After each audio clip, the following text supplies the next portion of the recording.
Hello and welcome to another Smaulgld live stream. It is Tuesday, the 2nd of April, 2019, and tonight's topic, sudden stunning spike smashes crypto calm.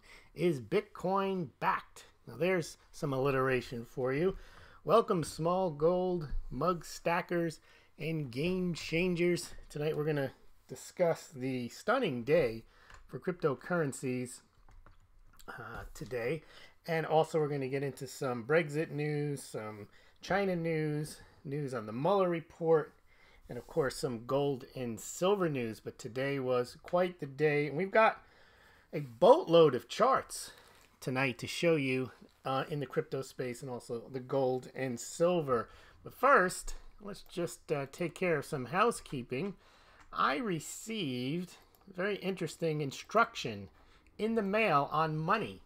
And what is money? And I want to share that with you because I think this was very clever. And he sent me, this is a subscriber, sent me 3 envelopes.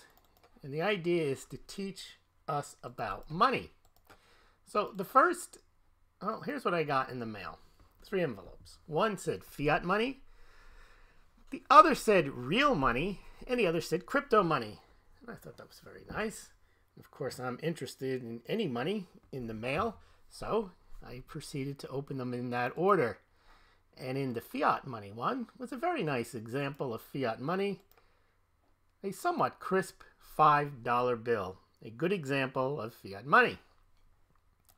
Then I went over to the real money envelope, opened that up, and what did I find? Are we connected?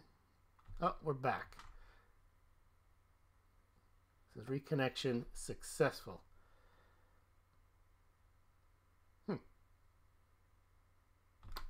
All right. Back to, someone let me know, did you guys see the end of the money educational envelope example? Did you guys see? Just let me know in the chat there. I don't want to have to redo it if we don't have to. The 3 envelopes, we saw the first envelope with the fiat currency. The second envelope had in it the real money. And the third envelope was the cryptocurrency money. Did you guys see that or not? I don't know if you can hear this. If I don't hear anything, I'm going to disconnect and start again. Stream dies at real money envelope. Okay. Well, I'll go back and we'll show you the real money envelope. Okay, so we got 3 envelopes: fiat money, real money, and crypto money. First envelope had in it a crisp $5 bill. That was fiat money. The second envelope had in it real money, which was a nice copper pre-1982 penny. And the last envelope was crypto money. And I was wondering what could be in the crypto money. What could be in the crypto money?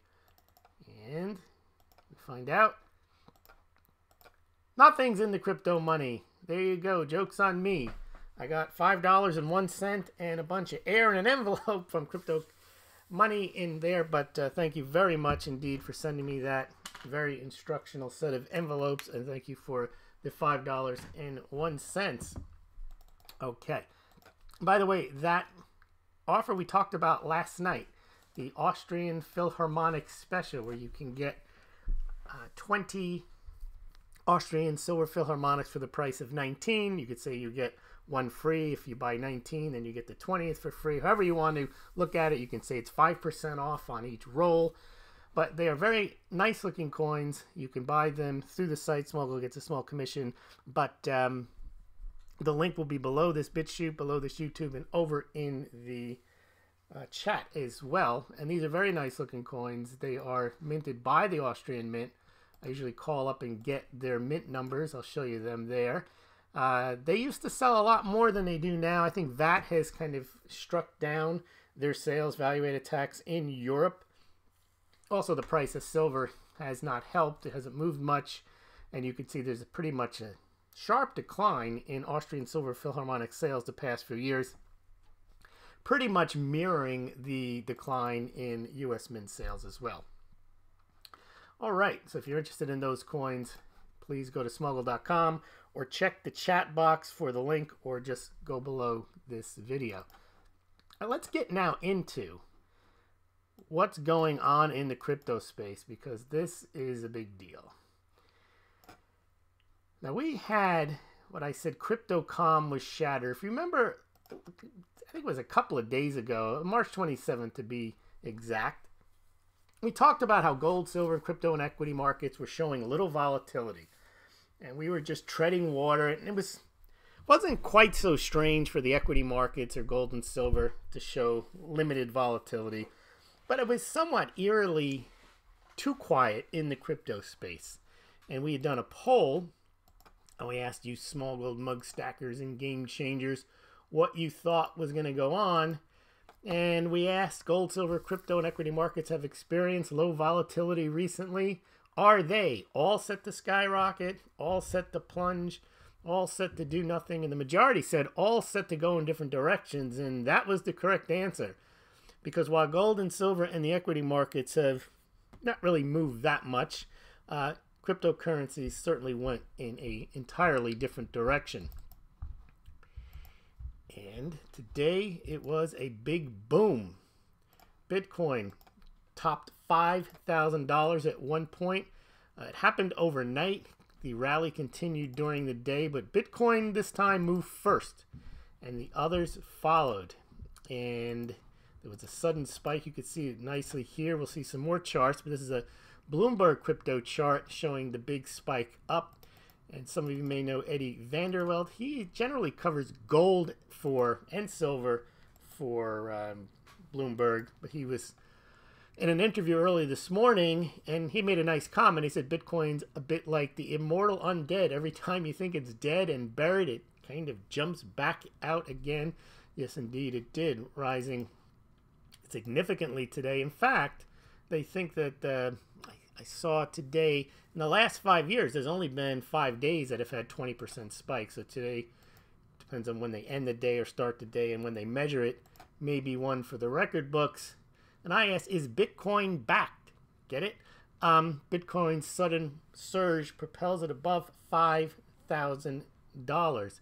Quite a significant move. Now let's get into some of there was no particular news that came out today, but as I mentioned, the Bitcoin, the crypto space has been pretty flat in price. But if you've been listening to this channel for the last 3 or 4 months, I've been filling you in almost on a daily basis of a lot of the institutional moves that have been made in the form of setting up of custody, setting up of over-the-counter exchanges, new stable coins, new investment funds.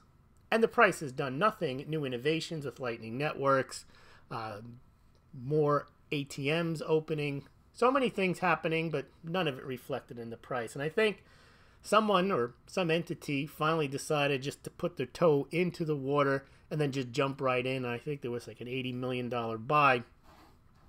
But today there was some news, and this was an XRP, and XRP did not really move much today, but they joined Bitcoin in Switzerland now in being the second cryptocurrency to have an ETF. So while the U.S. doesn't quite yet have one for Bitcoin, Switzerland had a Bitcoin ETF sometime late last year, was approved, and Switzerland approved theirs yesterday, a ETF, a EFT product for Ripple, and they mentioned that they are planning on adding a Litecoin ETF, a Bitcoin Cash ETF, an EOS ETF, and a Stellar Lumens. They're all on deck. So these are the types of things that attract institutional money.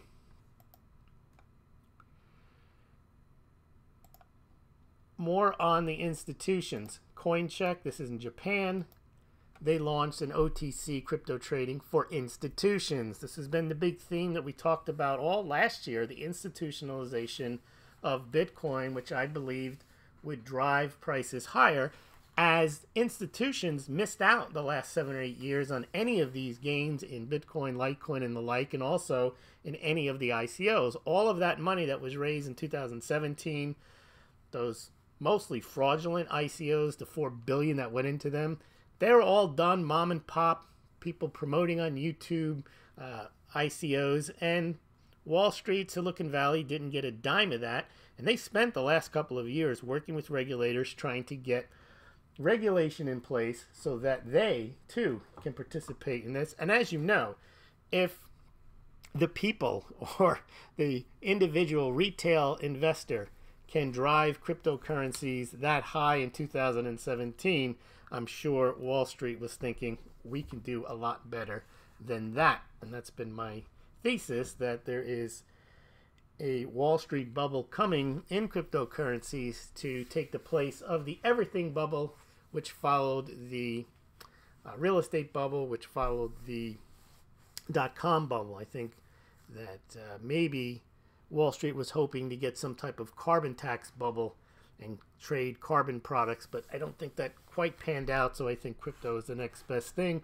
And remember, the best thing, I'm not saying from an investor standpoint, but from a promoter standpoint, the worst kind of bubble is a real estate bubble, because you have to lend money and then people have to move into the houses and they have to be able to afford them, so you lower interest rates, you loan them money they can't pay back, and it gets kind of messy because at some point they can't pay the loans back, and there is a point to how high you can push the housing prices because they're still limited by incomes, no matter how low you make the rates, and even if you make them put no money down. And also, there's a limited number of houses. You have a similar problem on boosting a bubble in social media stocks, in .com stocks, because you always run up against the valuation issue. Now, they've done a great job in pushing stocks like Tesla, which has no earnings, and we saw Lyft go public with no earnings. In fact, they had $900 million worth of losses. So Wall Street has proven that they can push things pretty much to the limit. However, cryptocurrencies have no limit whatsoever. The price is whatever they need it to be because there's no earnings, there's no company, there's really no valid way of valuing cryptocurrencies. Now, there may be a valid way of valuing ICOs because those are supposedly based on some type of performance of the DAO. But for the most part, a cryptocurrency like Monero, like Dash, like Bitcoin, like Litecoin, like Zcash, like Bcash, they don't really have any fundamentals. So they're just based on how much they can promote and how many people they can get to buy versus the supply, which, as you know, for these coins, I think every one that I listed does have a hard cap. Now, think of it this way. We talk about silver having it's a small market. If you take the 800 million ounces of silver that are mined every year, you work out the math, it's about $13-14 billion worth of silver. But keep in mind, that isn't the entire silver market, nor is whatever is mined, the 3,600, 4,000 tons of gold every year. That is only a small fraction of the entire gold market, because theoretically, all the gold that's above ground, all the silver that's above ground is available to trade. So the market really is much bigger than just the year's mining supply. Let's take a quick look at what the market caps of these cryptocurrencies are. Ethereum is a $16.9 billion market cap. Bitcoin, the big one, is only 84 billion. XRP 14 billion. Litecoin only 4.4 billion. EOS only 4 billion. Bcash only 3.9 billion. Then you get into smaller coins. Stellar Lumens 2.3 billion. Cardano 2.1 billion. Monero and Zcash and Dash are only about 1 billion. Ethereum Classic, Seamus's favorite coin, 586 million. Basic Attention token is just 389 million. So these are tiny, tiny markets, and it doesn't take much to move the markets much higher. And that's really what I think has happened. You just, bit of money flows in, and then algorithms get triggered and people move in, fear of missing out. You never get these types of rallies. You might, but it's much more common to see these massive rallies in cryptocurrencies because they're small. They really are tiny markets. And also, not only are the Bitcoin and Litecoin, they're limited in amounts, and they're not even finished issuing all of the Bitcoin and Litecoin, which means there's not 21 million Bitcoin, which is the cap, available to buy. There's only about 17 point something million that have been issued, and they say 3-4 million of those have been lost. And it's probably the same thing over with Litecoin, 84 million, and there's still a lot left to mine. So you can see how they're very tiny markets, and a little bit of money moving in and then a little bit more money moving in, and next thing you know, the prices are skyrocketing like they are. And of course, you pull a little money out and the prices could fall just as easily.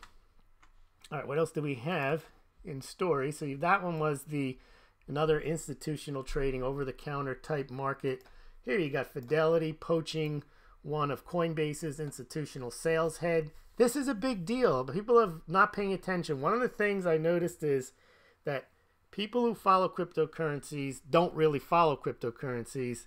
They formed an opinion of them, whether it was last year, 2 years ago, 3 years ago, 4 years ago, and that's it. That is all they need to know, and they have their opinion. Governments are going to shut them down, or they're worthless, one of the two, and they don't follow really what's going on. They don't need to know. They already know what they need to know, they think. And I see it on Twitter all day, people telling me what's going to happen based on the information that they somehow synthesized 2, 3, 4 years ago and have never bothered. See, you can never bother to change their point of view. You somewhat can learn all you need to know about gold and silver and then somewhat keep up to date. You can just keep up to date with the mining and keep up to date with the gold flows. There's not much you need to continue to learn. The crypto space is 10 to 100 times more dynamic. It definitely involves, it's not a static product, it's not a static ecosystem. Far more money is flowing into it, doing all types of different things. You're in a nascent stage of regulation. There's so much to understand and to know what's going on, and so much going on in every country. And if you've already made up your mind on cryptocurrencies 2, 3, 4 years ago, you don't know anything. You don't know what's going on, and you just insist that you know. But look at this, Coinbase. This is the CEO of Coinbase. He says they now have 60 institutional clients, and they added about 150 a month in assets in 2019, I guess in January, February, March. Now they got 600 million. This is just Coinbase that has this amount of money under management, and it's from institutional clients. And they're supporting over-the-counter trading and staking. They've got cybercrime insurance. We talked about, see, they're registered as a qualified custodian under the New York State banking law. The idea of custody, they've spent fortunes, not just Coinbase, Fidelity. All the different banks have come up with custody arrangements for cryptocurrencies.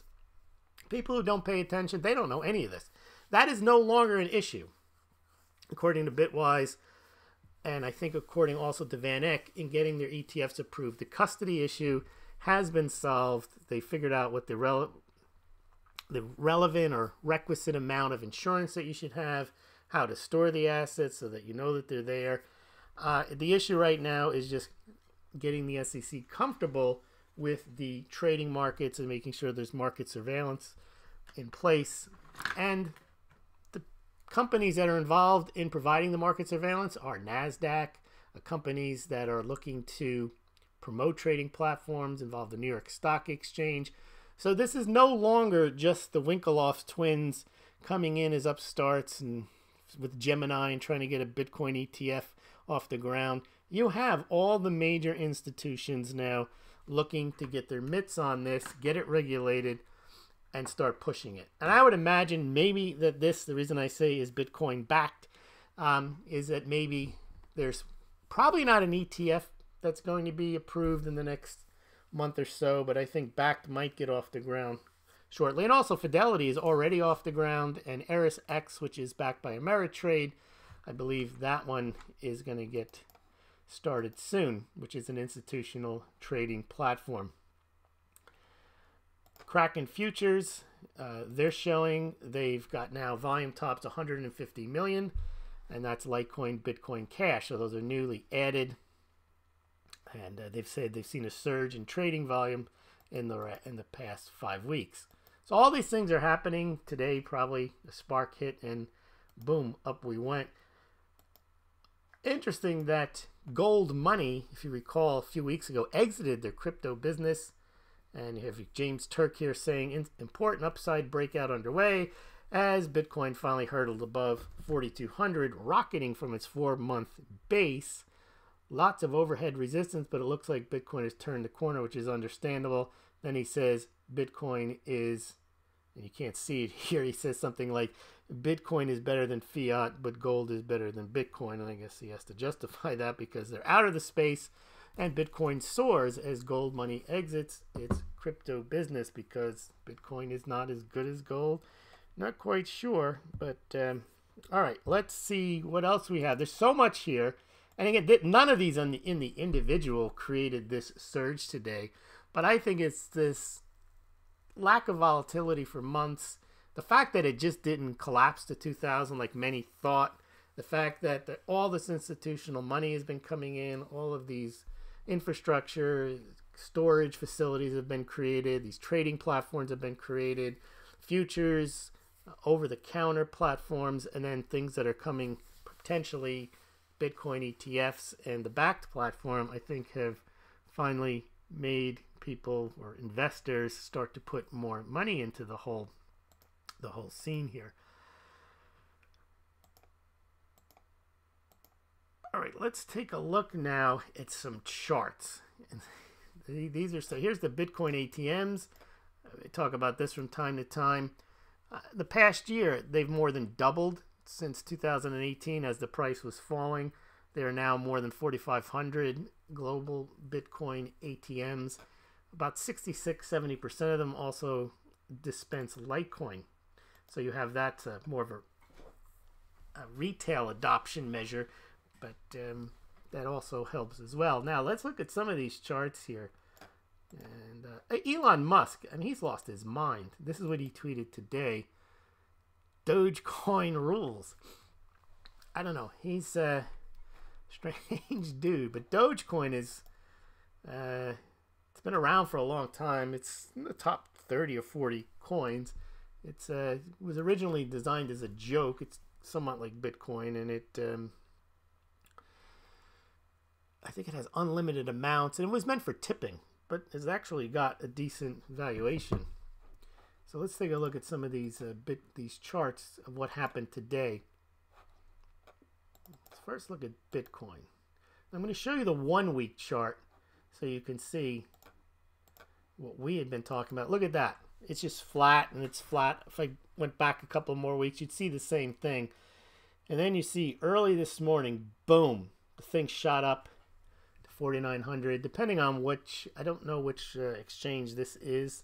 If this is a compilation, it depends on the exchange. Like Bitstamp, it might have gotten above 5,000.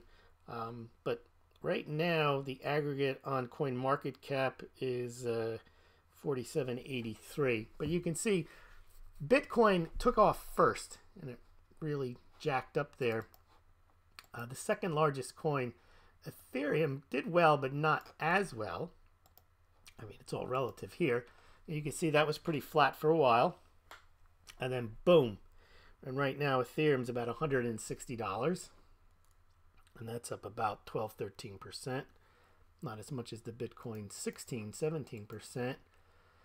And then the third largest coin is XRP, or Ripple. And that was flat as well. A little spike towards the end of the month.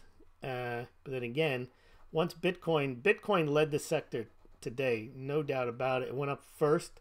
Took like a half an hour for the others to start to creep, and then they made their initial spike. There was more follow through in the other coins than Bitcoin. As you can see, look at the Ripple spike. It went up when the Bitcoin's right after the Bitcoin spike. Then the Bitcoin fell back, and then the other coins you can see, and we'll see in the Litecoin chart as well. You can see how Ripple then fell back a little bit, but then went much higher. But of course, their initial spikes were not as strong as the Bitcoin spike was dramatic, because I'm only almost to 5,000. Let's look at the. I'll show you the Bitcoin one again so you can compare it. So you can see Bitcoin has not regained its high of the day from when its initial spike. That spike went straight up. That means someone dumped a lot of money in at once. And they say it was across 3 exchanges. Interesting, the 3 exchanges, I believe, were the ones that Bitwise was saying were the most stable, where legitimate trading goes on. I think it was Coinbase, Binance, maybe Kraken. I'm not sure, but there were supposedly buys made across 3 exchanges. And there you go. That's moving up. But you could see, even today, even at this moment, Bitcoin has not regained that initial spike peak. Well, let's take a look at Litecoin. It's a bit different. Litecoin did the initial spike, did the pullback, as you can see, and then just took off even more.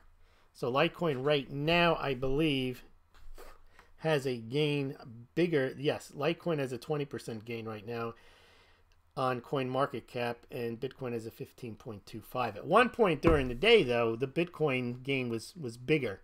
But you can see Litecoin just took its cue and then said, we're going higher here.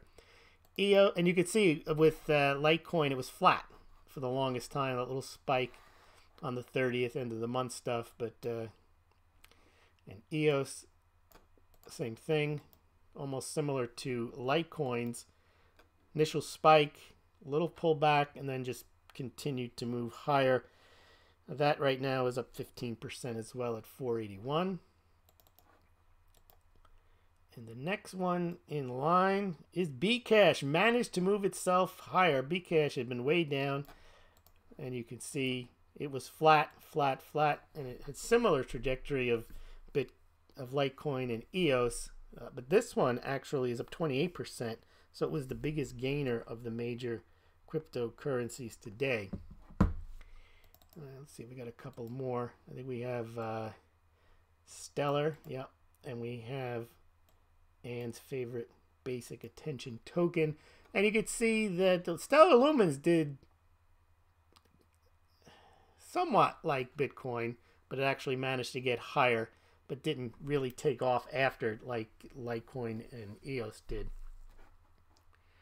Let's look at basic attention token. Was different because that one had taken off earlier in the week and had been taking off the prior week as well, so it didn't have as much of a boost today, but it had a real big 2 weeks. So you can see this is a lot different.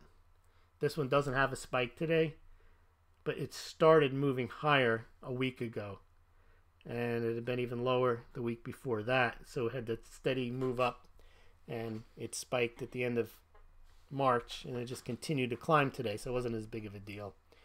But still, it's up, I think.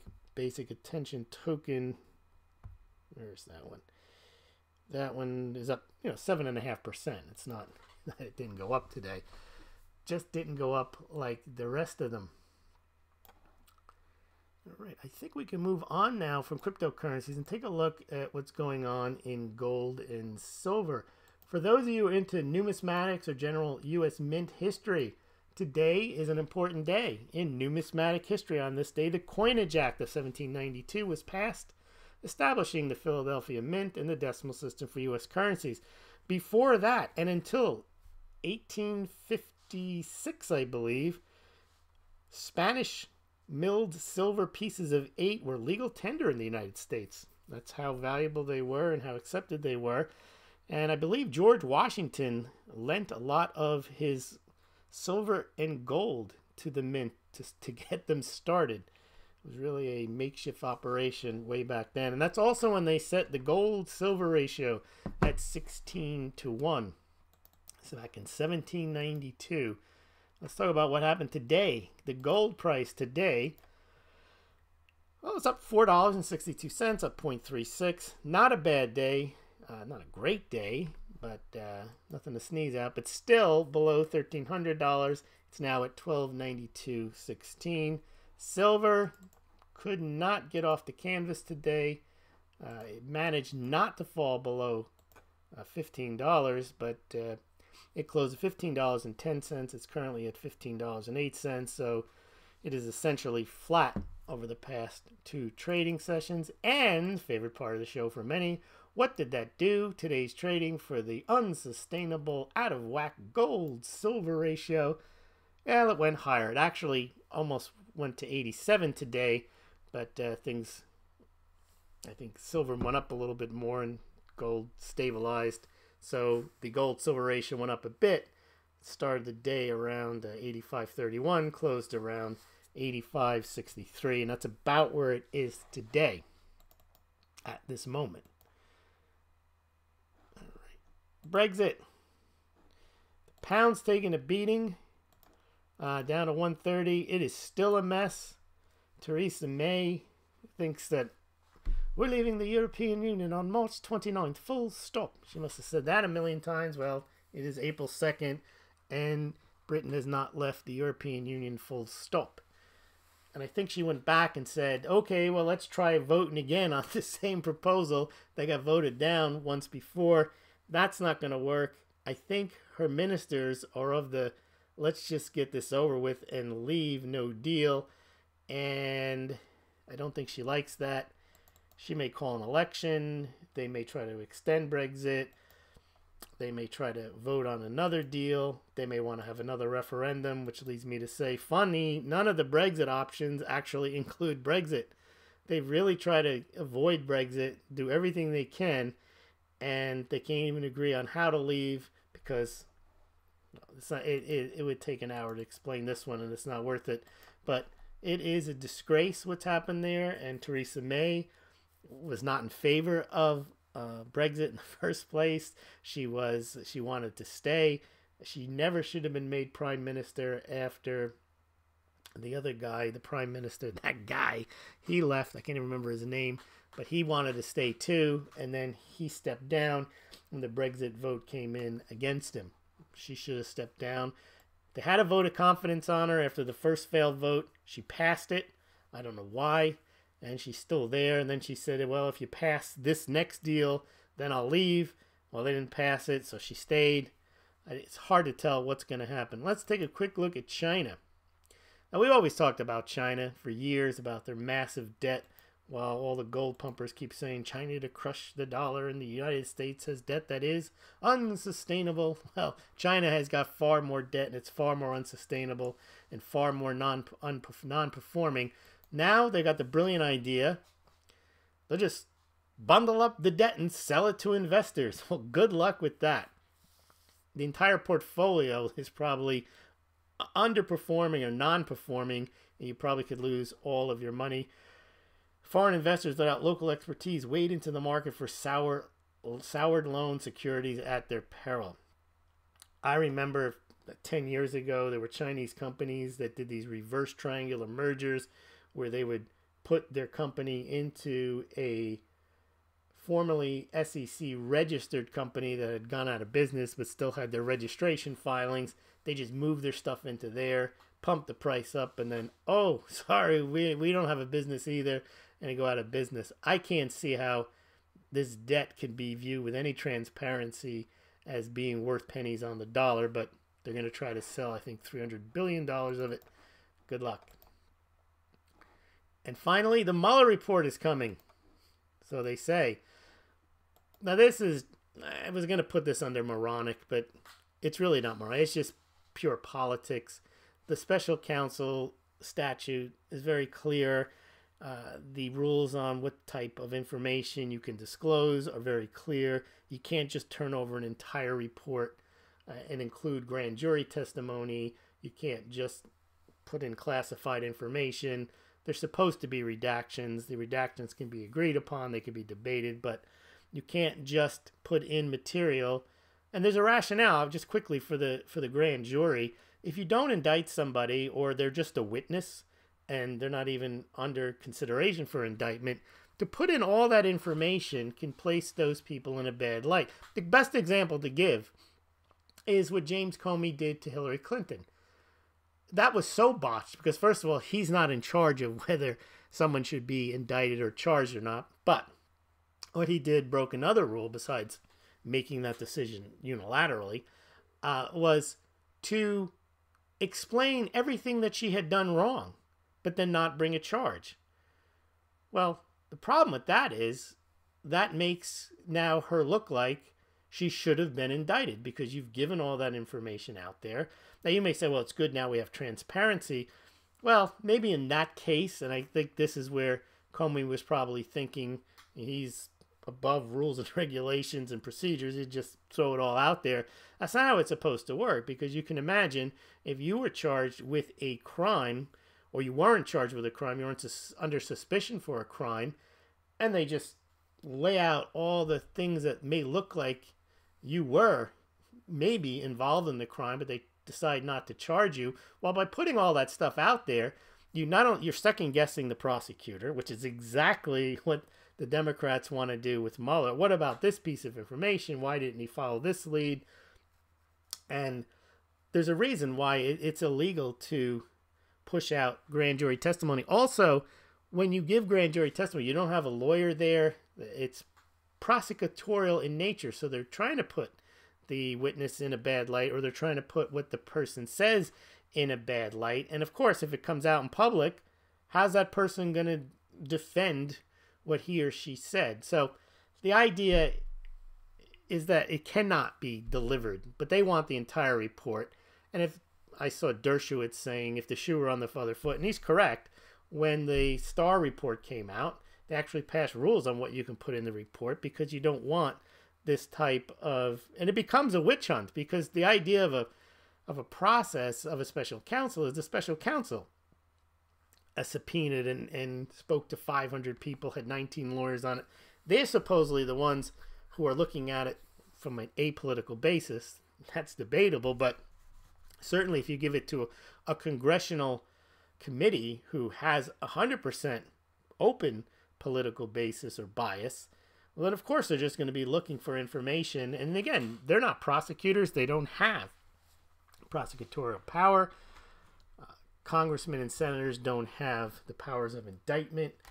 They can make criminal referrals, but they're not going to put back a criminal referral. This is purely being done to see if they can find something, perhaps in the grand jury testimony, that they can raise questions about and make it look like there's something there that maybe wasn't, and not give the full picture. So that's what's happening with the Mueller report.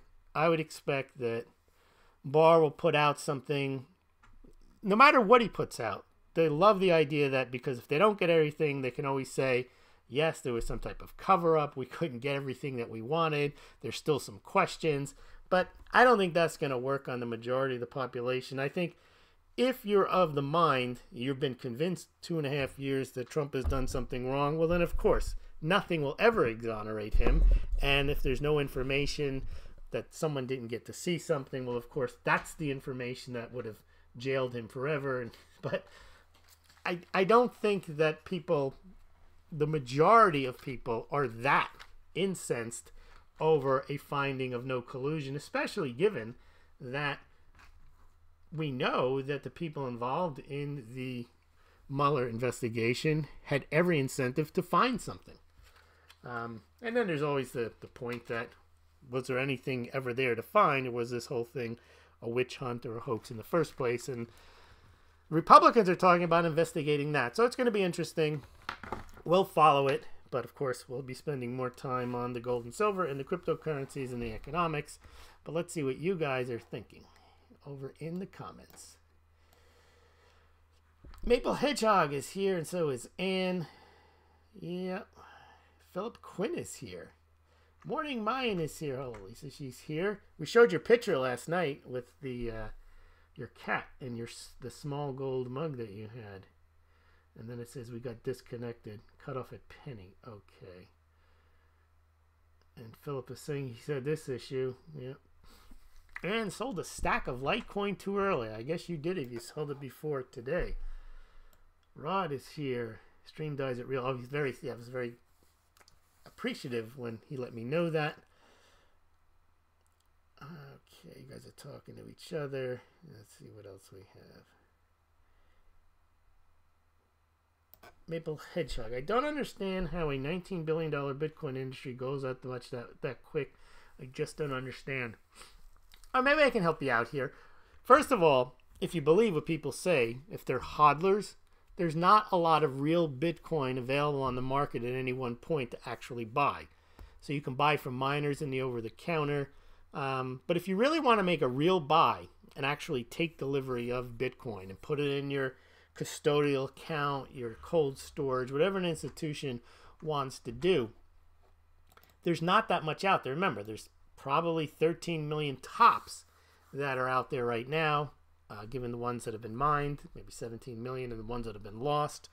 And not everyone's selling. So if you want, and some of them are already locked up into companies that have crypto funds, and then there's just your basic hodlers. So if you wanted to go out and get 200, 300,000 Bitcoin, it's not like there's a lot out there. So you have to shake the market trees at that point if you can't get them in the over-the-counter. And generally, a large buyer does not want to shake the trees and go onto exchanges and buy, because he's signaling that he's buying or she's buying, and that's going to boost the price higher. But at some point, maybe they couldn't get over the counter and they couldn't get the type of buy that they wanted. Could be an individual, it could be Bakkt wanting to fund, or it could be an ETF. Who knows who it was, or if it was a consortium of individuals or institutions.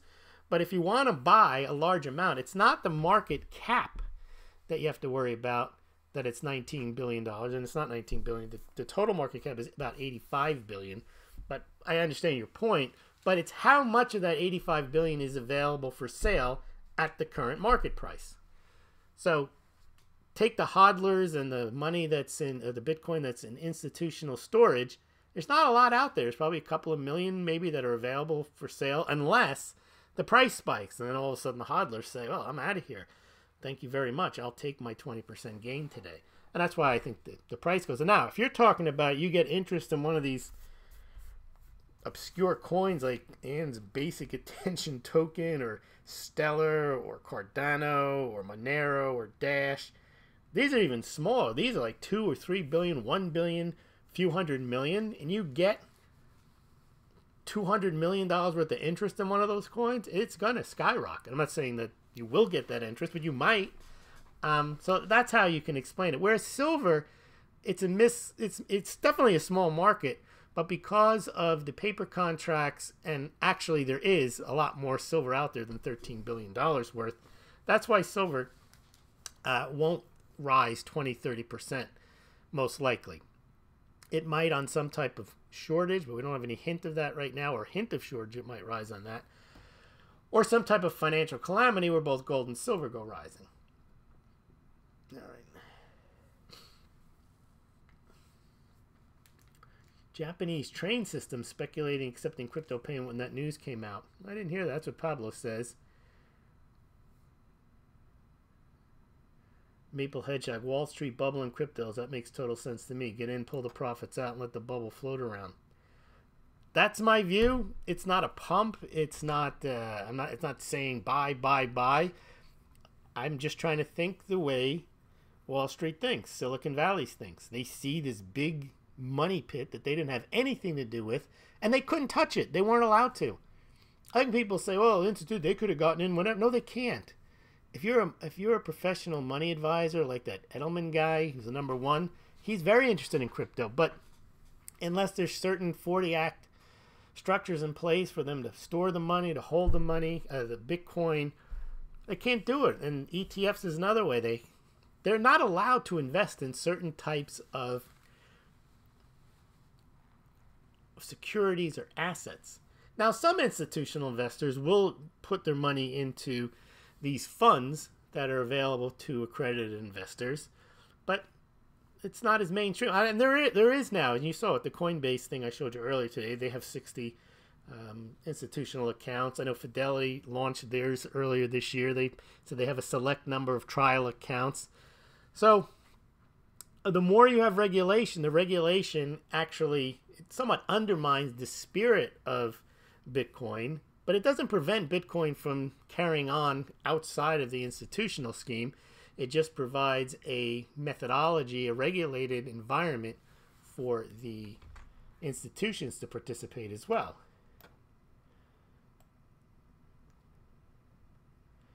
DB stupid. What about unpayable loans with Chinese business? The bank's just going to write it down.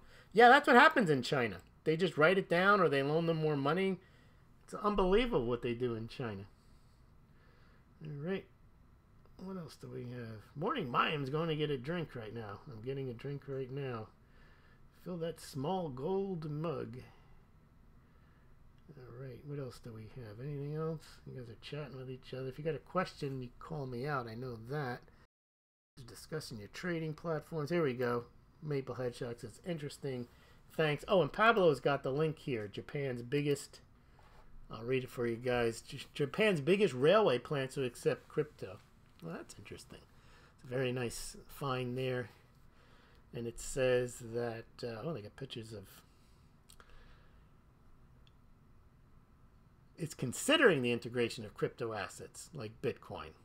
But this is a big thing, so they say it would be a big boost in crypto and Bitcoin adoption. And this is happening all over the place. All right. Well, I'm going to let you guys go. Reminder, oh, I didn't give you the link. If you're interested in those Philharmonic, silver Philharmonics, those very nice looking coins from Austria. They are a sovereign mint coin. I'll give you the link for those right now. You get a small commission, and you do get a free Austrian silver Philharmonic coin. Very nice. And of course, I want to thank the people who have been buying and adding to their mug stacks. Very nice. So thank you very much for that. And thank you for all your support and for your comments. And we will see you tomorrow. We have to do Indian silver and gold imports. What else do I got on the list? We did Kazakhstan last night. We've got the U.S. Mint and the Perth Mint numbers. We're going to go through those as well. So we'll get that all done this week. And then Saturday night, silver with Smaulgld. We did the 16th century, I think, last weekend. I've got to get to the 17th, 18th, and 19th century, all the way up to the 20th